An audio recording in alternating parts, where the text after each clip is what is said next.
அமெரிக்காவோட அதிபரான Donald Trump அவர்கள் தேவதூதர் அப்படின்னு நம்ம சேனல்ல சொல்லுவோம்.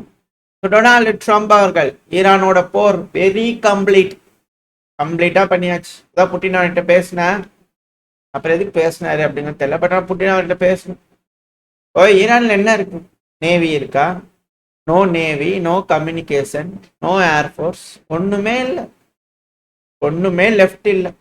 அது மிலிட்ரி சென்ஸ்ல சொல்றேன், நத்திங் லெஃப்ட் டொனால்டு ட்ரம்ப் அவர்கள்.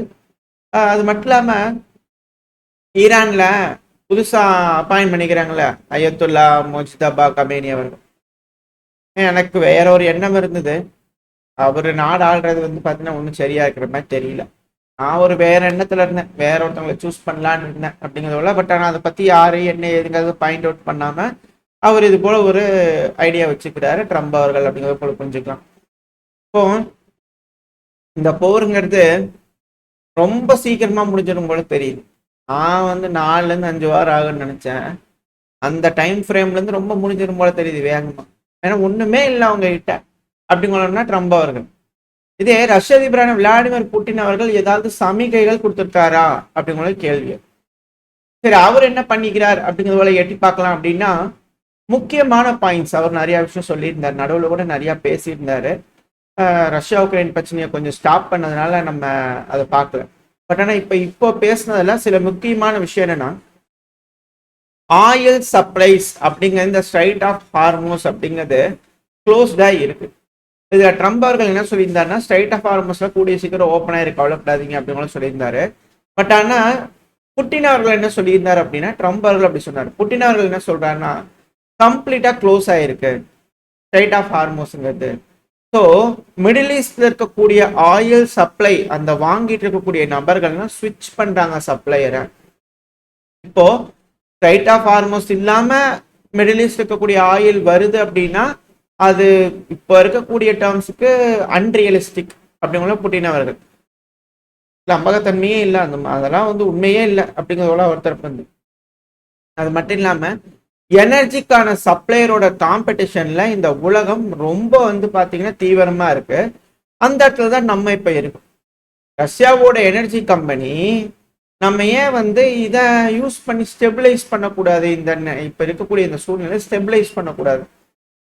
ரஷ்யாவோட எனர்ஜி கம்பெனிஸ்ல இந்த அட்வான்டேஜா எடுத்துக்கோங்கப்பா. கரண்டா இருக்கக்கூடிய ஆயில் பிரைசஸ்லாம் வந்து பாத்தீங்கன்னா எக்ஸஸா தானே இருக்கு நம்மளுக்கு. அதெல்லாம் கலெக்ட் பண்றத வந்து பாத்தீங்கன்னா நம்மளோட ரெவென்யூஸுக்காகவும் கடனை உடனே வாங்கியிருக்கிறீங்கன்னா அடைக்கிறதுக்கு டக்குன்னு பண்ணுங்க. ஏன்னா ஆயில் விலை எங்கேயோ போகுது, ஸ்கை ராக்கெட் ஹிட் ஆகுது. ரொம்ப அவர்களுக்கு அப்படியே குடுக்குன்னு கீழே நடுங்கி இருக்கும் போல தெரியுது அமெரிக்கால. ஏன்னா எல்லாமே பிளாக் ரெட்டா மாறிட்டு இருக்குது ஷேர் மார்க்கெட்லாம் அமெரிக்கால. ஸோ அந்த ஒரு காரணத்தினாலதான் புட்டின் அவருக்கு காலோ அப்படிங்கிற கால் பண்ணிட்டாரா என்னன்னு தெரியல.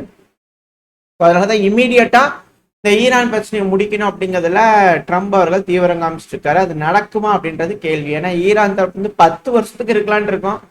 என்ன நீங்க 1 வாரம் 2 வாரம் நாங்கள் 10 வருஷத்துக்கு ப்ரிப்பேர் ஆயிருக்குங்க அப்படின்னு ஈரான் தரப்புன்னு சொல்றாங்க. ஸோ பார்ப்போம் என்ன இருக்குன்னு சொல்லிட்டு. இப்போ சேஞ்ச் நம்ம எப்படி இதை வந்து பார்த்துடணும், எப்படி இதை நம்ம செய்யணும் அப்படின்னா பேலன்ஸ் பண்ணணும் இந்த இப்ப இருக்கக்கூடிய சூழ்நிலை அப்படின்னா புட்டின் அவர்கள் சொல்றது ரிலையபிளான பையர்ஸ் இருப்பாங்க இல்லையா, ஸோ அவங்களுக்கு முக்கியத்துவம் கொடுத்து இந்த டைம்ல அவங்களுக்கு நம்ம ரிலையபிள் சப்ளையரா இருக்கணும். சஸ்டெயின்டா வந்து பாத்தீங்கன்னா ப்ரைஸை வந்து பார்த்தீங்கன்னா அவங்களுக்கு கொடுக்கறதுக்கு பார்க்கலாம். ஏன்னா யூரோப்பியன்ஸ்க்கு ஆயில் கேஸ் சப்ளை பண்றதுக்கு ஓகே தான், ஆனா அவங்க அதுக்கு சிக்னல் கொடுக்கணும். இந்த யூரோப்பியன் பையர்ஸ்லாம் திடீர்னு வந்து பாத்தீங்கன்னா டிசைட் பண்ணி அவங்க முடிவு எடுத்து லாங் டேர்மா சஸ்டெயினா பண்ணலாம், ஜாயிண்டா பண்ணலான்னு ஏதோ யோசனை இருந்ததுன்னா, இந்த விருப்பு வெறுப்பு இல்லாம காழ்ப்புணர்ச்சி இல்லாம அரசியல் நோக்கங்கள் இல்லாம எதுவுமே இல்லாம நம்ம கூட ஒரு நல்ல மனசோட வந்தாங்கன்னா அணுகி பார்க்கலாம். இல்லைன்னா நம்ம ஏன் அவங்கள பத்தி யோசிக்கணும், நம்மளுக்கு ரிலேயபிளான ஆளுங்களை பார்க்கலாம்ப்பா அப்படிங்கிறது போல ரஷ்ய தரப்பு வந்து ரஷ்ய அதிபர் விளாடிமிர் புட்டின் அவர்கள். ஸோ இது இப்போதைக்கு முடிகிற மாதிரி தெரியல. நம்ம இதை யூஸ் பண்ணி நம்மளோட பிரச்சனைகள்லாம் சார்ட் அவுட் பண்ணலாம் அப்படிங்கிறத அவர் தரப்புன்னு சொல்லிக்கிறாரு. எல்லாத்துக்கு மேல ஒரு ஹைலைட் என்ன அப்படின்னா, புட்டின் அவர்கள் அஃபீஷியலா கன்கிராச்சுலேஷன் லெட்டர் எழுதி சுப்ரீம் லீடர் ஈரானோட கமேனி அவர்களுக்கு வந்து பார்த்தீங்கன்னா முஜ்தபா கமேனி அவர்களுக்கு போட்டிருக்காரு. பதவிக்கு வந்திருக்கீங்க அப்படிங்கிறதோட வாழ்த்துக்கள் அப்படிங்கிறதோட அவர் தரப்பு வந்து ஒரு லெட்டர் போயிருக்கு, கடிதம் போயிருக்கு. ஸோ இது வந்து பார்த்தீங்கன்னா அதிர்வலைவுகளை ஏற்படுத்திக்கு. என்ன ட்ரம்ப் அவர்கள் ஃபோன் பண்ணினாரு, பெண்ணை இவர் லெட்டர் அனுப்பிக்கிறாரு வாழ்த்துக்கள் அப்படிங்கிறது போல. ரெண்டாவது ஈரானோட மக்கள் எப்படி இருக்கிறாங்க மனநிலைமை அப்படின்னா ரொம்ப சந்தோஷம். ஏன்னா பல விஷயங்கள் வந்துட்டு இருந்தது. இந்த டீ கடை பெஞ்ச், இந்த sense, Discord, Twitter, x, Telegram இதெல்லாம் பார்த்தீங்கன்னா பரவலா இருந்த விஷயம் என்னன்னா, ஈரான்ல கமேனி அவர்கள், அயத்துல்லா அலி கமேனி அவர்களுக்கு எதிரான செயலா இருக்கு. வாரிசு அரசியல் அவங்க விரும்பவே இல்லை. அது எப்படி இப்படி நடக்கலாம், இதெல்லாம் சரியில்லை அப்படிங்கிற பல விஷயங்கள் சொல்லிட்டு இருந்தாங்க. இது இப்படி எப்படி ஏதாவது பண்ணுவாங்களா, ஏதாவது அரசியல்ல வந்து பாத்தீங்கன்னா ஏதோ ஒன்று பிரச்சனைகள் உள்ள ரிஃப்ட் வருமா, கான்ஃபிளிக்ட் வருமானலாம் பார்த்துருந்தேன் ஈரான்ல. பட் ஆனால் அது போல எதுவும் இருக்கிற மாதிரி தெரியல. என்னன்னா பாவ கொண்டுட்டாங்க அப்படின்னா பையன் ஸ்டெப் அப் ஆகி பழி வாங்குறதுங்கிறது உலகத்தோட வழக்கம் தானே. ஈரானுக்கு இது புதுசா இருந்தாலும் அப்பாவுக்கு பையன் வந்து பண்றது கரெக்ட் தானே அப்படிங்கிறதோட வந்து பாத்தீங்கன்னா பலரோட கருத்துக்களா இருக்கும் போல தெரியுது. ஏன்னா ரெவல்யூஷன் ஸ்கொயர் தெஹரான்ல, ஈரானோட கேபிட்டல், அங்க மக்கள் வந்து பாத்தீங்கன்னா உறுதி எடுத்திருக்கிறாங்க. மக்கள், ராணுவம் அவங்கள சரி அப்படியோ ஒத்துக்கலாம், மக்கள் வந்து பாத்தீங்கன்னா உறுதிமொழி எடுத்திருக்காங்க. எங்களோட புது தலைவர் அயத்துல்லா முஜ்தபா கமேனி அவர்கள் தான் அப்படிங்கிறது போல அவங்களே எடுத்துக்கிட்டாங்க. இதுக்கப்புறம் யாரு என்ன தேவை அப்படிங்கிற கேள்வி இருக்கு இல்லையா. ஆல்ரெடி வந்து பாத்தீங்கன்னா அமெரிக்காவோட பாம்பர் ரக விமானங்கள், ஸ்டார் ஃபோர்ட்ரஸ்ன்னு சொல்லுவாங்க, B-52 பாம்பர்ஸ் வந்து பாத்தீங்கன்னா யூகேல வந்து பாத்தீங்கன்னா லேண்ட் ஆயிட்டு இருக்கு. ஃபேர்ஃபார்டு ராயல் ஏர்ஃபோர்ஸ்ல வந்து பாத்தீங்கன்னா லேண்ட் ஆயிட்டு இருக்கு. ஸோ இதுக்கப்புறம் டம் பாம்ஸ் அதிகமா ஈரான் மேல போறதுக்கு வாய்ப்பு இருக்கு. அதிகப்படியான குண்டுகளை வந்து பார்த்தீங்கன்னா ஈரான் மேல போடலாம், காஸ்ட் எஃபெக்டிவா எப்படி செய்யலாம் அப்படிங்கிற அமெரிக்கா இப்போ யோசிச்சுக்கிட்டு இருக்காங்க. ஸோ அதுக்கான வழிகளில் செஞ்சுக்கிட்டு இருக்காங்க அப்படிங்கிற பார்த்து புரிஞ்சுக்கலாம். இப்போ ஈரானோட ஆயில் டேங்கர்களை வந்து பார்த்தீங்கன்னா அடிச்சிருக்கிறாங்க. ஸோ இது எல்லாமே ஈரானுக்கு எக்கனாமிக்கலி அழுத்தங்கள். ஆல்ரெடி ஈரான்ல ஆயில் ஸ்டோரேஜ் ஃபெசிலிட்டி அடிச்சாங்க. ஸோ இதுக்கு அப்பாஸ் அவர்கள், ஈரானோட ஃபாரின் மினிஸ்டரான அப்பாஸ் அக்ராச்சி அவர்கள் என்ன சொல்லிக்கிறாருன்னா, 9 நாள் ஆப்ரேஷன் எபிக் மிஸ்டேக், ட்ரம்பர் வச்சிருந்தா இல்லையா எபிக் ஃபியூரி. ஸோ இவர் வந்து பார்த்தீங்கன்னா அந்த ஆப்ரேஷன் பேர் எபிக் மிஸ்டேக் அப்படிங்கிற வச்சிருக்காரு. இது வேணா சரியா பிறந்ததுங்க, வரலாறுல இது பொறிக்கப்படும் அப்படிங்கிற மாற்று கருத்துல. ஸோ இந்த ஆப்ரேஷன் எபிக் மிஸ்டேக் அப்படிங்கிறது ஆயில் விலைகளை டபுள் ஆக்கிடுச்சு. கமாடிட்டிஸ்லாம் வந்து பார்த்தீங்கன்னா ஸ்கை ராக்கெட்ல எங்கேயோ போயிருச்சு. அமெரிக்கா வந்து பார்த்தீங்கன்னா எங்களோட ஆயிலுக்கு எகெயின்ஸ்டா நீங்க என்ன செட்டிங் பண்றீங்களா, பிளாட்டிங்கு, எங்களோட ஆயில் நியூக்ளியர் சைட்லாம் வந்து பார்த்தீங்கன்னா அவங்களுக்கு ஏதோ இது நினச்சிட்டு பண்ணிக்கிறாரு. ஆனால் அவங்களுக்கு இன்ஃப்ளேஷன் ஷாக், இன்ஃப்ளனேட்டரி ஷாக், ஹியூஜான ஷாக் வந்து பார்த்தீங்கன்னா அவங்களுக்கு கிடைச்சிருக்கு. ஏன்னா ஈரானான நாங்கள் எல்லாத்துக்கும் ப்ரிப்பேர்டாக இருக்குங்க அப்படிங்களா அப்பாஸ் அக்ராச்சி அவர்கள் ரொம்ப சிம்பிளாக இது வந்து பண்ண சொல்லிக்கிறாங்கன்னா, போருக்கு தயாராக இருக்கக்கூடிய நாடுகள் 10 வருஷத்துக்கு தயாராக இருக்கிறாங்களாம். இப்படிப்பட்ட நாடுகள் வந்து பார்த்தீங்கன்னா எப்படி இந்த எக்கனாமிக்கலாக வச்சு என்ன பூச்சி கட்டுறீங்களா அப்படிங்கிறதோட தானே இருக்கும். ஸோ அது ஒன்றும் பெருசாக இம்பேக்ட் ஆன மாதிரி தெரியல. ஈரானில் எல்லாத்தையும் ஸ்டெபிலைஸ் பண்ணிட்டு வராங்க. ஸோ இப்படி இருக்கக்கூடிய சமயத்தில் த கிரேட் அமெரிக்கா ஆர்மெடா அப்படிங்கிறது போல த டாப் நாச் வெப்பன்ஸ் அதெல்லாம் எதுவும் பண்ண முடியல. இஸ்ரேல், அமெரிக்கா இவங்கெல்லாம் வந்து இப்போ மேக்ரோன் அவர்கள், பிரான்ஸ் இருக்கிறார் இல்லையா, பிரான்ஸோட அதிபர், ஸோ அவங்க 8 போர்க்கப்பல்கள், விமானம் தாங்கிய போர்க்கப்பல்கள், 2 ஹெலிகாப்டர் கேரியர்ஸ், மெடிட்ரேனியையும் ரெட் செங்கடலையும் நோக்கி அனுப்பிச்சுக்கிட்டு இருக்கிறோம்.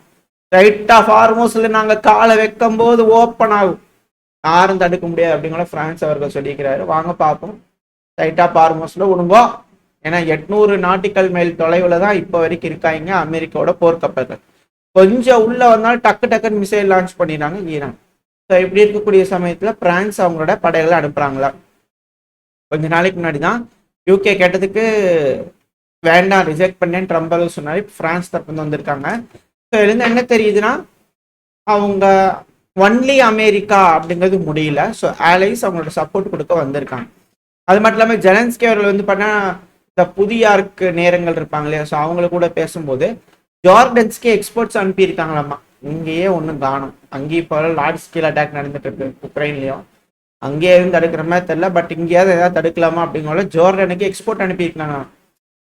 அமெரிக்கா வந்து பார்த்தீங்கன்னா ரெக்வஸ்ட் வச்சிருந்தாங்க, நாங்கள் வந்து ஒரு டீம் நாங்கள் கலந்து பேசி ஒரு எக்ஸ்பர்ட்டான ஒரு டீம் வந்து பார்த்தீங்கன்னா மிடில் ஈஸ்ட்க்கு அனுப்பிச்சு விட்டுக்கிறோம், ஜோர்டனுக்கு போகிறாங்க அப்படிங்கிற செலன்ஸ்கி வருது. அதாவது உக்ரைனை இதில் இன்வால்வ் பண்ணுறாங்க அமெரிக்கா, யூரோப்பை இதில் இன்வால்வ் பண்ணுறாங்க அமெரிக்கா. அமெரிக்காவை பொறுத்த வரைக்கும் எப்படியாவது இதுலேருந்து வெளியே போகணும் அப்படிங்கிற ஒரு யோசனை. பிரச்சனைக்குள்ளே வந்தாச்சு, ரெண்டு முடிஞ்சு வச்சாச்சு, பயங்கரமாக அட்டாக் நடந்துட்டு இருக்கு. ஸோ வீரியமான அட்டாக்ஸ் எல்லாமே வந்து பார்த்தீங்கன்னா இஸ்ரேல் தரப்பு வந்து அதிகரிச்சிருக்கும். ஸோ இனிஷியல் டேஸில் இருக்கக்கூடிய அட்டாக் தான் அமெரிக்க தரப்பு வந்து இருந்தது. ஸோ இப்போ வந்து பார்த்தீங்கன்னா இஸ்ரேல் அதிகப்படியான தாக்குதல் பண்ணுறாங்க, அமெரிக்கா வந்து பார்த்தீங்கன்னா கொஞ்சம் பேக் ஸ்டெப் எடுக்கிற மாதிரி தெரியுது. ஸோ இதுக்கப்புறம் வந்து பண்ண வெற்றி, நான் எல்லாத்தையும் முடிச்சிட்டேன் அவ்வளோதான் அப்படிங்கிறத அவங்க கிளம்பிடுவாங்களா அப்படின்ற கேள்விகள் இருக்கு. வழக்கம் போல அமெரிக்காவோட நண்பர்கள்லாம் வந்து பார்த்தீங்கன்னா அதுக்கப்புறம் இந்த போரை எடுத்து நடத்துவாங்களா நீண்ட கால யுத்தத்துக்கு அப்படிங்கிறது போல.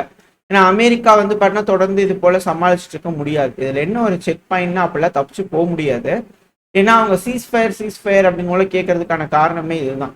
இப்போ ஈரான் வந்து பாத்தீங்கன்னா அங்க இருக்கக்கூடிய அமெரிக்காவோட படைகள் அமெரிக்காவோட எல்லாத்தையும் அடிச்சுட்டு இருக்காங்க மிடில் ஈஸ்ட்ல. எத்தனை நாளைக்கு அடிச்சிருவாங்க அப்படிங்கிற ஒரு எண்ணம் தான். பட் ஆனால் ஈரான் வந்து பாத்தீங்கன்னா இதுல கொஞ்சம் அவங்க கன்செஷன் கொடுத்தாலும் அமெரிக்கா வெளியே ஓடிடுவாங்க. ஸோ அப்படி வெளியே போயிட்டாங்கன்னா மேலும் சிக்கல் ஈரானுக்கு தான். அவங்க சேஃபா அங்க நின்று இன்டெலிஜென்ஸ் டேட்டா இன்டெலிஜென்ஸ் தகவல்லாம் அவங்க கொடுத்துட்டு இருப்பாங்க மிடில் ஈஸ்ட்ல உட்காந்து. மேல இருக்கக்கூடிய குர்திஸ்தான் அசர்பைஜான் இஸ்ரேல் இவங்களா தொடர்ந்து அட்டாக் பண்ணிட்டே இருந்தாங்கன்னா வெறும் கல்லா மட்டும் கட்டிட்டு இருக்கலாம், ஆயுதங்கள் செஞ்சு கொடுத்து கல்லா மட்டும் கட்டிட்டு இருக்கலாம் அப்படிங்கிற எண்ணத்துல இப்ப இருக்கிறாங்களா அப்படின்ற கேள்விகள். ஏன்னா இப்ப யூரோப் இன்வால்வ் பண்ண ட்ரை பண்றாங்க, இப்போ உக்ரைனை இன்வால்வ் பண்ண ட்ரை பண்றாங்க. ஸோ ரஷ்யா ஆட்டோமேட்டிக்கா இங்க வரணும் அப்படிங்கிற யோசிக்கிறாங்களா அப்படின்ற கேள்விகள் இருக்கு. ஏன்னா இதுக்கு பின்னாடி நிறைய விஷயங்கள் போயிட்டு இருக்கு ஜியோ பாலிட்டிக்ஸ்ல. இந்த போர்ட் ஆஃப் பீஸ், ஸோ அதுல இருக்கக்கூடிய நபர்கள்லாம் ட்ரம்ப் அவர்களுக்கு இணையா ஆதரவா இந்த போர்ல இறங்குவாங்களா, இந்த சென்ட்ரல் ஏஷியன் நாடுகள்லாம் இறங்குவாங்களா அப்படின்ற கேள்விகள்லாம் இருக்கு. வெயிட் பண்ணி பார்ப்போம் என்ன நடக்க போகும்னு சொல்லிட்டு. ஏன்னா இங்க இருக்கக்கூடிய நாடுகள்லாம் அதுவும் குறிப்பா குவைத் இங்க இருந்தெல்லாம் அட்டாக்கம்ஸ் மிசைல ஏவிட்டே இருக்கிறாங்க, அதுக்கான ப்ரூஃப்ஸ் வந்துகிட்டு இருக்கு. குவைத்தோட டெசர்ட் பகுதிகளில் வந்து பார்த்தீங்கன்னா இமாஸோட லான்ச்சர்ஸ்லாம் கிடக்குது, இங்கேருந்து யூஸ் பண்ணிட்டு இருக்கிறாங்க அப்படிங்கிற இமேஜஸ் வீடியோ பதிவுகள்லாம் வந்துகிட்டு இருக்கு. ஸோ இந்த ரீஜன்ல ஃபுல்லா பிரச்சனை பெருசானாலும் அமெரிக்கா மட்டும் வெளியே போறதுக்கான வேலைகளை தீவிரமா பார்த்துட்டு இருக்காங்க அப்படிங்கள புரிஞ்சுக்கலாம். இதுக்கப்புறம் எப்படி ஈரான் சமாளிக்க போறாங்க அப்படிங்கிறத வெயிட் பண்ணி பார்க்கலாம். இதோட இந்த பதிவை நான் முடிச்சுக்கலாம். இந்த பதிவு எப்படி இருந்துச்சு, உங்களுக்கு பயனுள்ளதா இருந்துச்சுன்னா நம்ம சேனலை சப்ஸ்கிரைப் பண்ணிட்டு உங்க ஃப்ரெண்ட்ஸ் அண்ட் ஃபேமிலிக்கு ஷேர் பண்ணிக்கோங்க. அது கூட மறக்காம லைக்கும் பண்ணிடுங்க. உங்களோட அன்பாதரவு எனக்கு எப்போ இருக்குன்ற நம்பிக்கையில் அடுத்த பயணம் சந்திக்கிறேன். Stay safe, by.